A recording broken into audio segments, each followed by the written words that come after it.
আকাশবাণী আগরতলা। স্থানীয় সংবাদ পড়ছে চন্দন লেখাপাল। এখনকার বিশেষ বিশেষ খবর হলো, রাজ্যপাল ইন্দ্রসেনা রেড্ডি নাল্লু আজ নতুন দিল্লিতে প্রধানমন্ত্রী নরেন্দ্র মোদীর সঙ্গে সৌজন্য সাক্ষাৎ করেন। মুখ্যমন্ত্রী অধ্যাপক ডক্টর মানিক সাহা বলেছেন, রাজ্য সরকার নগরবাসীকে সুন্দর, স্বাস্থ্যকর এবং পরিচ্ছন্ন পরিষেবা প্রদানে প্রতিশ্রুতিবদ্ধ। গুজরাট সফরের দ্বিতীয় দিনে রাষ্ট্রপতি দ্রৌপদী মুর্মু আজ শাসানে জনজাতি সম্প্রদায়ের লোকেদের সঙ্গে মত বিনিময় করেন। প্রধানমন্ত্রী নরেন্দ্র মোদী আগামীকাল প্রধানমন্ত্রী ধনধান্য যোজনা এবং ডাল স্বনির্ভরতা মিশনের সূচনা করবেন। গুয়াহাটিতে অনুষ্ঠিত BWF world junior mixed event championship 2025-এ ভারতীয় ব্যাডমিন্টন দল ব্রোঞ্জ জিতেছে। এবার আসছে বিস্তারিত সংবাদে। রাজ্যপাল ইন্দ্রসেনা রেড্ডি নাল্লু আজ নতুন দিল্লিতে প্রধানমন্ত্রী নরেন্দ্র মোদীর সঙ্গে সৌজন্য সাক্ষাতে মিলিত হন। প্রধানমন্ত্রীর কার্যালয় থেকে আজ এই খবর জানানো হয়েছে। মুখ্যমন্ত্রী অধ্যাপক ডক্টর মানিক সাহা বলেছেন, রাজ্য সরকার নগরবাসীকে সুন্দর, স্বাস্থ্যকর এবং পরিচ্ছন্ন পরিষেবা প্রদানে প্রতিশ্রুতিবদ্ধ। আজ আগরতলার MBB জলাশয়ের পুনঃসংস্কার ও সৌন্দর্যায়ন পরিকাঠামোর উদ্বোধন করে তিনি কথা বলেন। মুখ্যমন্ত্রী বলেন, সৌন্দর্যায়নের ফলে স্থানটি পর্যটকদের কাছে আকর্ষণীয় হয়ে উঠবে। সরকার রাজ্যের উন্নয়ন ইতিমধ্যে বহু উন্নয়নমূলক কর্মসূচি গ্রহণ করেছে এবং আগামী দিন আরও প্রকল্প গ্রহণ করা হবে বলে তিনি উল্লেখ করেন। অন্যান্যদের মধ্যে বক্তব্য রাখেন সাংসদ রাজীব ভট্টাচার্য, আগরতলা পৌর নিগমের mayor Dipak Majumdar, smart city commissioner Shailesh Kumar Yadav প্রমুখ। রাজ্যের বিভিন্ন স্থানে আজ আন্তর্জাতিক প্রবীণ দিবস উপলক্ষে অনুষ্ঠানের আয়োজন করা হয়। সমাজ কল্যাণ ও সমাজ শিক্ষামন্ত্রী টিঙ্কু রায় আজ কৈলাসহর ঊনকোটি কলাক্ষেত্রে আয়োজিত অনুষ্ঠানের সূচনা করেন। তিনি বলেন, প্রবীণ নাগরিকদের কল্যাণে রাজ্য সরকার আন্তরিকভাবে কাজ করছে। তিনি বলেন, রাজ্যে বর্তমানে প্রায় 1,66,564 জন প্রবীণা সামাজিক ভাতা পাচ্ছেন। অনুষ্ঠানে 4 জন প্রবীণাকে সম্মানিত করা হয়। উপস্থিত ছিলেন ঊনকোটি জেলা পরিষদের সভাধিপতি অমলেন্দু দাস। অর্থমন্ত্রী প্রণজিৎ সিংহ রায় আজ উদয়পুরে গোমতী জেলাভিত্তিক বিশ্ব প্রবীণ দিবস অনুষ্ঠানের উদ্বোধন করেন। অনুষ্ঠানে 4 জন প্রবীণ ব্যক্তিকে সম্মানিত করা হয়। সিপাহীজলা জেলা পরিষদের সভাধিনেত্রী সুপ্রিয়া দাস দত্ত আজ বিশ্রামগঞ্জের শচীন দেববর্মন স্মৃতি কলাক্ষেত্রে আয়োজিত অনুষ্ঠানের উদ্বোধন করেন। অনুষ্ঠানে 2 জন প্রবীণ ব্যক্তিকে সম্মান জানানো হয়। ধর্মনগরের অর্ধেন্দু ভট্টাচার্য স্মৃতিভবনে আজ এই উপলক্ষে আলোচনা সভা ও সংবর্ধনার আয়োজন করা হয়। সমাজ কল্যাণ ও সমাজ শিক্ষা দপ্তর আয়োজিত অনুষ্ঠানের সূচনা করেন উত্তর ত্রিপুরা জেলা পরিষদের সহকারী সভাধিপতি ভবতোষ দাস।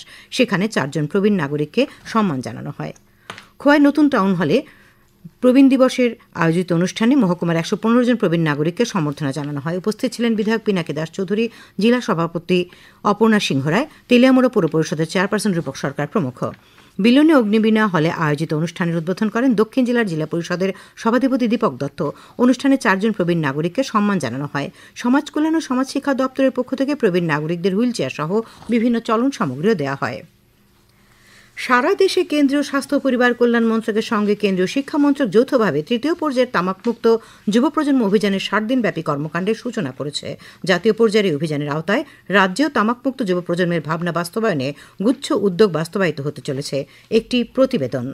বিশ্বজনীন যুব প্রজন্মের তামাক ব্যবহার সমীক্ষা 2019 জানিয়েছে 13 থেকে 15 বছর বয়সী 8.4% শিক্ষার্থী বর্তমানে তামাকজাত দ্রব্য ব্যবহার করে। তাদের তামাক ব্যবহার শুরুর গড় বয়স মাত্র 10 বছর। এই অভিযানের আওতায় মাই গভ প্ল্যাটফর্মে কুইজ এবং স্কুল চ্যালেঞ্জ, তামাক এবং অন্য ধরনের মাদক দ্রব্যের অপব্যবহার ত্যাগ করতে শিক্ষার্থীদের জন্য কাউন্সেলিং বা পরামর্শ এবং সহায়তা পর্ব সহ বিভিন্ন কর্মসূচি নেওয়া হতে চলেছে বলে জানালেন তামাক জাতীয় নেশামুক্তির রাজ্য পর্যায়ের দায়িত্বপ্রাপ্ত পরামর্শদানকারী ডক্টর মৌটুসী দেব। এই 3য় বর্ষে টোবাকো ফ্রি ইউথ ক্যাম্পেইন করছি। তাতে আবার ভারত সরকার আমাদের কিছু নির্দেশিকা দিয়েছে। অ্যাওয়ারনেস অ্যাক্টিভিটি মানে ICBCC অ্যাক্টিভিটি, সে পথনাটক হোক, ফোকাস গ্রুপ ডিসকাশন হোক, বা স্কুলগুলোতে অ্যাওয়ারনেস প্রোগ্রাম হোক, বা কোনো সামাজিক সংগঠন বা ক্লাবগুলোকে বা মিডিয়া হাউসগুলোকে কাজে লাগিয়ে আমরা অ্যাওয়ারনেস জেনারেশনের জন্য প্রত্যেক ডিস্ট্রিক্টে অন্তত 30টি কর্মসূচি করতে লাগবে। সুমন ভট্টাচার্যের প্রতিবেদন, সংবাদ কক্ষ থেকে রাহুল লোধ, আকাশবাণী আগরতলা। ত্রিপুরা মধ্যশিক্ষা পর্ষদের বিভিন্ন স্তরে পরীক্ষার ফি বৃদ্ধির সিদ্ধান্তকে জনবিরোধী বলে মন্তব্য করেছেন বিরোধী দলনেতা জিতেন্দ্র চৌধুরী। তিনি সাংবাদিকদের কাছে আজ অভিযোগ করেছেন, রাজ্য সরকার শিক্ষার গুণগত মান উন্নয়নের পরিবর্তে পরীক্ষার ফি বৃদ্ধি করে সাধারণ ছাত্রছাত্রী ও অভিভাবকদের উপর আর্থিক চাপ সৃষ্টি করছে। পর্ষদের এই সিদ্ধান্ত অবিলম্বে প্রত্যাহারের জন্য দাবি জানান তিনি। খবর প্রচারিত হচ্ছে আকাশবাণীর আগরতলা কেন্দ্র থেকে। আকাশবাণীর সংবাদের আপডেট পেতে লগ ইন করুন www.newsonair.com এবং নিউজ অন এয়ার অ্যাপ এবং টুইটার ও ফেসবুক প্ল্যাটফর্মে এআইআর নিউজ অ্যালার্টসে। ইউটিউবে লক্ষ্য রাখুন নিউজ অন এয়ার অফিসিয়াল। এছাড়াও আকাশবাণী আগরতলার সংবাদের আপডেট পেতে দেখুন টুইটার বা এক্স হ্যান্ডেলে আকাশবাণী নিউজ আগরতলা, ফেসবুকে এআইআর নিউজ আগরতলা এবং ইউটিউবে আকাশবাণী নিউজ আগরতলা। রাষ্ট্রপতি দ্রৌপদী মুর্মু আজ গুজরাটের গির সোমনাথে সোমনাথ মহাদেব মন্দির পরিদর্শন করেন। সেখানে তিনি জলাভিষেক, সোমেশ্বর মহাপূজা এবং ধ্বজা পূজা করেন।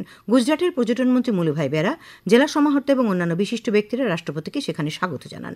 রাষ্ট্রপতি মন্দির প্রাঙ্গণে সর্দার বল্লভভাই প্যাটেলের মূর্তিতে পুষ্পস্তবক অর্পণ করেন। পরে রাষ্ট্রপতি সাসান সফর করেন। সাসান সফরকালে তিনি গিরে বসবাসকারী জনজাতি সম্প্রদায়ের মানুষজনের সঙ্গে মত বিনিময় করেন। প্রধানমন্ত্রী নরেন্দ্র মোদী আগামীকাল নতুন দিল্লিতে দুটি প্রধান উদ্যোগ প্রধানমন্ত্রী ধনধান্য যোজনা এবং ডাল স্বনির্ভরতা মিশনের সূচনা করবেন। কৃষি মন্ত্রক জানিয়েছে, প্রধানমন্ত্রী ধনধান্য কৃষি যোজনার আওতায় সারা দেশের 100টি নিম্ন উৎপাদনশীল জেলায় ব্যাপক কৃষি উন্নয়ন করা হবে, যার লক্ষ্য কৃষকদের আয় উল্লেখযোগ্যভাবে বৃদ্ধি করা। এই প্রকল্পটি প্রতিটি খামারের জন্য সেচ সুবিধা নিশ্চিত করা, ফসলের বৈচিত্র্য বৃদ্ধি করা এবং ঋণ ও সংরক্ষণের পরিকাঠামোতে সহজ প্রাপ্যতা প্রদানের লক্ষ্যে কাজ করবে। ইতিমধ্যে ডাল উৎপাদনের স্বনির্ভরতা মিশনটি অড়হর, মাসকলা এবং মসুর জাতীয় প্রধান ডালের উৎপাদন বৃদ্ধির উপর জোর দেবে। এই মিশনের আওতায় কেন্দ্রীয় সংস্থাগুলি ন্যূনতম সহায়ক মূল্যে নিবন্ধিত কৃষকদের উৎপাদিত ফসলের শতভাগ সংগ্রহ করবে, যা কৃষকদের ন্যায্য লাভ নিশ্চিত করবে। অনুষ্ঠানে প্রধানমন্ত্রী মোদী কৃষিক্ষেত্রে অসামান্য অবদানের জন্য কৃষক উৎপাদক সংগঠন, সমবায় সমিতি এবং উদ্ভাবকদের সম্মানিত করবেন। এই উপলক্ষে তিনি কৃষি পরিকাঠামো, তহবিল, পশুপালন, মৎস্য এবং খাদ্য প্রক্রিয়াকরণ ক্ষেত্র সম্পর্কিত 1161টিরও বেশি প্রকল্পের উদ্বোধন এবং ভিত্তিপ্রস্তর স্থাপন করবেন। আজ বিশ্ব মানসিক স্বাস্থ্য দিবস। প্রধানমন্ত্রী নরেন্দ্র মোদী বলেছেন যে মানসিক স্বাস্থ্য প্রত্যেকের সামগ্রিক সুস্থতার একটি মৌলিক অংশ। এই লক্ষ্যে বিশ্ব মানসিক স্বাস্থ্য দিবস একটি শক্তিশালী স্মারক হিসেবে কাজ করে। সামাজিক মাধ্যমে তিনি জনগণকে সম্মিলিতভাবে কাজ করার এবং এমন পরিবেশ তৈরি করার আহ্বান জানিয়েছেন যেখানে মানসিক স্বাস্থ্য নিয়ে আলোচনা মূল ধারায় পরিণত হবে। তিনি আরও বলেন যে এই দিনটি অন্যদের প্রতি সহানুভূতি প্রকাশ করার গুরুত্বকে তুলে ধরে। 2025 সালে নোবেল শান্তি পুরস্কার পাচ্ছেন ভেনেজুয়েলার মারিয়া করিনা মাচাদো। তিনি দেশবাসীর গণতান্ত্রিক অধিকার নিয়ে সচেতন করেছেন। তাদের সেই অধিকারের জন্য অক্লান্ত পরিশ্রমও করেছেন মারিয়া। একনায়কতন্ত্র থেকে ভেনেজুয়েলায় গণতন্ত্র প্রতিষ্ঠিত হওয়ার নেপথ্যেও রয়েছেন এই মারিয়াই। সে কারণে এবছর নরওয়ের নোবেল কমিটি তাকে নোবেল শান্তি পুরস্কার দেওয়ার সিদ্ধান্ত নিয়েছে। আজ অস্লোতে মারিয়ার নাম ঘোষণা করেছে কমিটি। জিএসটি সংস্করণ সংক্রান্ত বিষয়ে আজ উদয়পুরে একদিনের শিবির অনুষ্ঠিত হয়।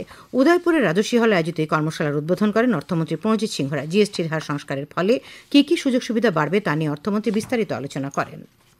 ত্রিপুরা চা উন্নয়ন নিগমের চেয়ারম্যান সমীর ঘোষ আজ সোনামুড়া টাউন হলে সাংবাদিক সম্মেলনে বলেন, জিএসটি সংস্কারের ফলে দ্রব্যমূল্য হ্রাস পাবে, মানুষের ক্রয় ক্ষমতা বাড়বে এবং দেশ ও রাজ্যের অর্থনৈতিক অবস্থা সমৃদ্ধ হবে। বিজেপির সিপাহীজলা দক্ষিণাংশ কমিটি আয়োজিত সাংবাদিক সম্মেলনে বক্তব্য রাখেন সিপাহীজলা জিলা পরিষদের সহসভাধিপতি পিন্টু আইচ, বিজেপি সিপাহীজলা দক্ষিণাংশ কমিটির সভাপতি উত্তম দাস, বিজেপি সংখ্যালঘু মোর্চার প্রদেশ সভাপতি বিল্লাল মিয়া প্রমুখ। দক্ষিণ জেলাভিত্তিক তৃতীয় পর্যায়ের তামাকমুক্ত যুব অভিযান আজ বিলোনিয়ার অগ্নিবীণা হলে অনুষ্ঠিত হয়। উদ্বোধন করেন দক্ষিণ জেলা পরিষদের সভাধিপতি দীপক দত্ত। উপস্থিত ছিলেন জেলা শাসক মোহাম্মদ সাজ্জাদ পি, বিলোনিয়া পৌর পরিষদের চেয়ারম্যান নিখিল চন্দ্র গোপ প্রমুখ। তারা তামাকের কুফল সম্পর্কে বক্তব্য রাখেন। খেলার খবর। আজ গুয়াহাটিতে অনুষ্ঠিত BWF world junior mixed event championship 2025-এ ভারতীয় ব্যাডমিন্টন দল ব্রোঞ্জ জিতেছে। সেমিফাইনালে ভারত ইন্দোনেশিয়ার কাছে হেরে গেলেও ইভেন্ট বিভাগে প্রথমবারের মতো পদক নিশ্চিত করে। অভিজ্ঞ উন্নতি হুডার নেতৃত্বে তরুণ ভারতীয় দল সেমিফাইনালে ইন্দোনেশিয়ার কাছে 35-45, 21-45 ব্যবধানে হেরে যায় এবং ব্রোঞ্জ পদক নিশ্চিত করে। আবহাওয়া। ভারতীয় আবহাওয়া দপ্তর আজ অন্ধ্রপ্রদেশ, আসাম, মেঘালয়, নাগাল্যান্ড, মণিপুর, মিজোরাম এবং ত্রিপুরার বিভিন্ন স্থানে ভারী বৃষ্টিপাতের পূর্বাভাস দিয়েছে। এদিকে আগরতলার আবহাওয়া দপ্তর সূত্রে বলা হয়েছে, ঘূর্ণাবর্তের প্রভাবে আগামী 24 ঘণ্টায় রাজ্যের সবকটি জেলায় বজ্রবিদ্যুৎ সহ ভারী বৃষ্টিপাতের সম্ভাবনা রয়েছে। ঘূর্ণাবর্তটি বর্তমানে দক্ষিণ বাংলাদেশ ও দক্ষিণ আসামের ওপর অবস্থান করছে। আগামীকাল দিনের সর্বোচ্চ তাপমাত্রা 32 ডিগ্রি সেলসিয়াস এবং সর্বনিম্ন 25 ডিগ্রি সেলসিয়াসের কাছাকাছি থাকবে। আজ দিনের সর্বোচ্চ তাপমাত্রা ছিল 32.4 ডিগ্রি সেলসিয়াস এবং সর্বনিম্ন 24.7 ডিগ্রি সেলসিয়াস। শেষ করার আগে খবরের বিশেষ বিশেষ অংশগুলি আরেকবার। রাজ্যপাল ইন্দ্রসেনা রেড্ডি নাল্লু আজ দিল্লিতে প্রধানমন্ত্রী নরেন্দ্র মোদীর সঙ্গে সৌজন্য সাক্ষাতে মিলিত হন। মুখ্যমন্ত্রী অধ্যাপক ডক্টর মানিক সাহা বলেছেন, রাজ্য সরকার নগরবাসীকে সুন্দর, স্বাস্থ্যকর এবং পরিচ্ছন্ন পরিষেবা প্রদানে প্রতিশ্রুতিবদ্ধ। গুজরাট সফরের দ্বিতীয় দিনে রাষ্ট্রপতি দ্রৌপদী মুর্মু আজ সাসানে জনজাতি সম্প্রদায়ের লোকজনের সঙ্গে মত বিনিময় করেন। প্রধানমন্ত্রী নরেন্দ্র মোদী আগামীকাল প্রধানমন্ত্রী ধনধান্য যোজনা এবং ডাল স্বনির্ভরতা মিশনের সূচনা করবেন। গুয়াহাটিতে অনুষ্ঠিত BWF world junior mixed event championship 2025-এ ভারতীয় ব্যাডমিন্টন দল ব্রোঞ্জ পদক জিতেছে। স্থানীয় সংবাদ আজকের মতো এখানে শেষ হলো। পরবর্তী বাংলা স্থানীয় সংবাদ প্রচারিত হবে আগামীকাল সকাল 7:35 মিনিটে।